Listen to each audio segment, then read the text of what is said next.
자, 연속 스펙트럼은 이렇게 스펙트럼을 관찰해 보면요, 끊김이 없어. 끊김이 없이 이렇게 연속적으로 쭉 나타나 있는 걸 우리는 연속 스펙트럼이라고 이야기하는 거예요. 선 스펙트럼은요, 우리가 흡수 스펙트럼이 있고 방출 스펙트럼이 있는데, 선 스펙트럼의 공통점은 뭐냐면 이 스펙트럼의 띠가요, 연속적으로 나오는 게 아니라 어떤 특정한 자리에 이렇게 위치해 있다. 이게 선 스펙트럼이에요. 일단 차이 알겠죠? 얘와 얘의 차이. 연속 스펙트럼과 선 스펙트럼, 일단 차이는 알겠죠? 연속적으로 나타나는 띠는 연속 스펙트럼, 선으로 나타나는 거는 선 스펙트럼이에요. 그런데 이 선 스펙트럼을 크게 우리가 두 가지로 나눌 수 있는데, 하나는 흡수 스펙트럼이고 하나는 방출 스펙트럼인데, 흡수 스펙트럼은 뭐냐면 아까 연속적인 스펙트럼처럼 여기에 연속적인 빛의 띠가 막 이렇게 있는데 어떤 애들을 지나가게 되면, 통과하게 되면요, 어떤 애들을 통과하게 되면 이 통과하는 녀석들이 이 빛의 띠 중에서 일부분을 먹어버려요. 빛의 띠 중에서 특정한 부분을 먹어서 없애버려. 없애니까 그 부분만 까맣게 나와버려요.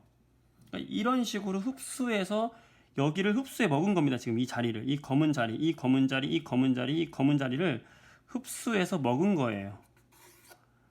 그렇게 해서 이렇게 선으로 검게 나타나는 거. 이 선이 검으면, 이 선이 검게 나타나면 흡수된 거예요. 이 검은 부분을 먹은 거거든요. 그런 스펙트럼은 흡수 스펙트럼이고요. 방출 스펙트럼은 뭐냐면 얘는 깨끗해. 얘는 이 스펙트럼 비어 있어. 비어 있는데 어떤 물질이 에너지를 내뱉어요. 방출하면 그 특정한 위치에 스펙트럼의 선이 이런 식으로 찍힌다고. 얘는 색깔을 가지고 있어요. 색을 띠고 있어. 이런 식으로.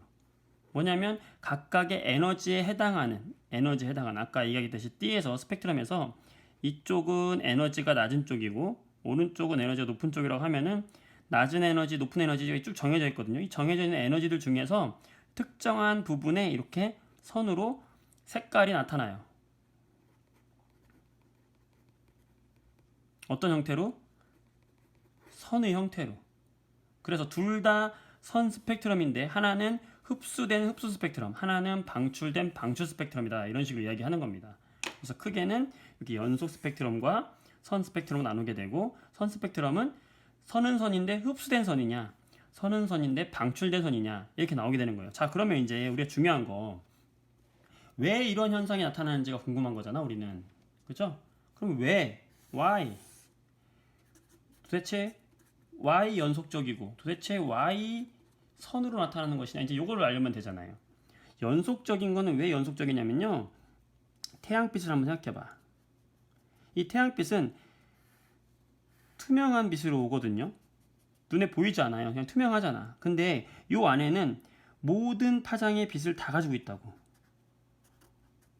빨주노초 파남보의 모든 파장의 빛을 갖고 있어. 그걸 우리가 어떻게 알 수 있냐면, 유리로 낸 프리즘이라고 하는 삼각형, 삼각 기둥 모양으로 생긴 거 본 적 있을 거예요. 이 프리즘을 통과시키면요, 이 프리즘을 통과하는 빛마다 굴절되거든. 이 굴절되는 정도가 달라서 이런 식으로 빛이 띠가 퍼지게 되면서 이게 빨주노초 파남보가 섞이게 된다. 그래서 제일 위에는 빨간색, 제일 아래에는 보라색이 이렇게 연속적으로 쭈쭈쭈쭈쭈 표현된다고. 어디가 끊김이 없어요. 연속적으로 빨주노초 파남보가 무지개처럼 쫙 나온다고요. 왜 그러냐면 여기에는 모든 빛의 영역이 다 포함되어 있는 거거든요. 자, 그렇게 봤을 때 얘를 이렇게 뉘어놓은 게 바로 연속 스펙트럼입니다. 이 보라색을 이쪽으로 뉘인 거예요. 이렇게 뉘면 왼쪽이 무슨 색이 되겠어요? 보라색이 되고 오른쪽이 무슨 색이 되겠어요? 빨간색이 되겠죠. 요 보라색은요 파장이 400 정도 되고 빨간색은 파장이 약 700 정도 돼요. 여러분 이게 잘 뭔지 모르겠지만 파장이라는 것은 요 빛이 파장처럼 생겼다고 했을 때 요 잘 안 보이죠? 자, 빛이 파장처럼 생겼다고 했을 때 여기 높은데 마루에서 마루까지의 거리 요게 파장이거든요. 요 마루에서 마루까지의 거리 이게 파장이거든요. 요 파장이 짧은 빛일수록 에너지가 어때요? 에너지가 더 큰 빛이라고. 그래서 보라색이 에너지가 더 큰 거예요. 빨간색은 파장이 기니까 에너지가 상대적으로 낮은 빛이에요. 그래서 보라색 바깥에 있는 여러분들 우리가 요 보라색부터 빨간색까지 눈에 보이는 영역을 우리가 뭐라고 합니까? 가시광선 영역이다라고 이야기하고요. 이 보라색의 바깥쪽에 있는 거, 보라색이 자색이잖아. 자색의 바깥쪽에 있는 영역을 우리는 자외선 영역이라고 이야기하고 빨간색의 바깥쪽에 있는 영역을 우리는 빨간색의 바깥쪽 적외선 영역이라고 이야기해요. 여러분들 적외선하고 자외선하고 비교했을 때 누가 더 에너지가 높은 빛이에요? 자외선이 높은 빛이잖아. 그래서 태양으로부터 오는 자외선이 우리 피부에 좋지 않다고 하잖아. 자외선 차단제 바르잖아요. 바로 이 자외선이 보라색 바깥에 있는 빛이에요. 에너지가 높은 빛이에요. 어쨌든 중요한 것은 이 에너지의 영역이 쭉 우리가 눈으로 볼 수 있는 가시광선 영역만 표시를 한다면 400에서 700나노미터 사이인데 이 사이에 모든 태양빛은 이 에너지를 다 가지고 있다는 거예요. 이 빛을. 그래서 연속적으로 나온다. 태양이나 뭐 형광등이나 백열등 같은 광원, 이런 광원들에서 나오는 빛들은요 전부 연속적으로 나오게 됩니다. 그래서 모든 에너지를 다 가지고 있다는 거예요. 그러니까 스펙트럼은 결국에 뭐냐면 에너지의 위치, 에너지의 크기가 나타난다라고 보면 됩니다. 여기에 태양빛은 모든 에너지를 다 가지고 있는 빛이다라고 생각하면 되고요. 그렇다면 이 흡수 스펙트럼 언제 흡수되느냐를 보면 우리 원자를 좀 봐야 돼요.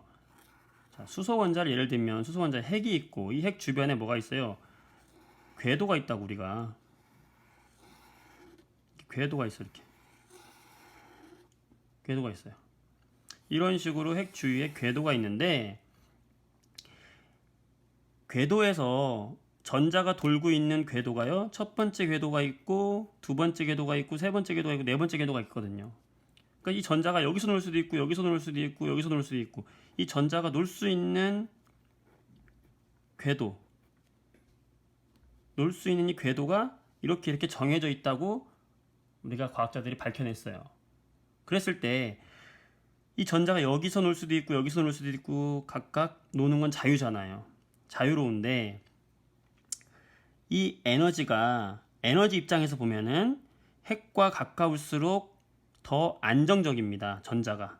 그래서 생각해봐요. 핵 속에는 플러스 전하가 있고 전자는 마이너스인데 플러스와 마이너스가 가까우니까 좀 더 안정감을 느낀단 말이야. 그러니까 핵과 가까울수록 에너지가 낮다. 안정감을 느낀다. 과학에서는요, 여러분들 나중에 화학이나 물리할 때도 배울 텐데 안정하다는 것은요, 이 말은 다른 말로 얘기하면 에너지가 낮다는 말하고 똑같은 거예요. 핵하고 가까울수록 안정합니다. 여러분들도 부모님하고 가까이 있을수록 마음이 안정되잖아요. 친구랑 가까이 있을수록 안정이 되잖아. 마찬가지로 전자도 핵하고 가까울수록 안정이 되고, 자, 안정하다는 건 뭐예요? 에너지가 낮다는 거예요. 자, 그럼 따지고 보면 요 첫 번째와 두 번째와 세 번째와 네 번째 껍질이 있다고 봤을 때 첫 번째 껍질에 노는 전자가 제일 에너지가 낮은 전자가 되겠죠. 그러면 만약에 첫 번째 껍질 놀던 애가 야, 나는 두 번째 껍질로 놀러 갈 거야. 또는 나는 세 번째 껍질로 놀러 갈 거야. 나는 네 번째 껍질로 놀러 갈 거야. 아니, 나는 그냥 가출할 거야. 생각해봐요. 이렇게 다 할 수 있잖아. 근데 1번, 2번, 3번, 4번이라고 봤을 때 얘는 에너지를 낮은 곳에서 높은 곳으로 가야 되는, 도약을 해야 되잖아요. 2번도 도약, 3번도 도약, 4번도 도약이잖아요. 그러면 이만큼 에너지를 어떻게 해야 돼?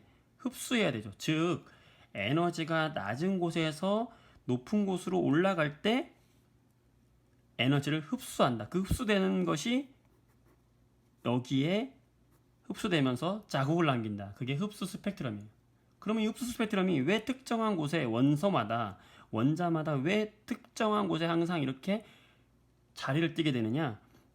지금 보면 바로 이 궤도 껍질 때문이에요. 이 궤도의 크기는 정해져 있고 이 차이는 항상 일정하겠죠. 그러니까 요만큼 흡수해야 되는 에너지 항상 일정할 것이고 요만큼 흡수해야 되는 에너지 일정할 것이고 일정할 것이고 그래서 이 흡수 스펙트럼을 보게 되면요. 흡수 스펙트럼을 이렇게 쭉 보게 되면 이쪽이 아까 에너지가 낮은 곳이고 오른쪽이 에너지가 높은 곳이라고 우리가 생각을 하게 되면 자, 이렇다고 했을 때 요 1번 에너지가 가장 낮은 애들이 어디에 나오겠어요? 여기 낮은 쪽에 이만큼의 차지하는 에너지가 여기 있는 거예요. 지금 여기. 자, 2번 요 정도 차이 나는 건 어디? 여기.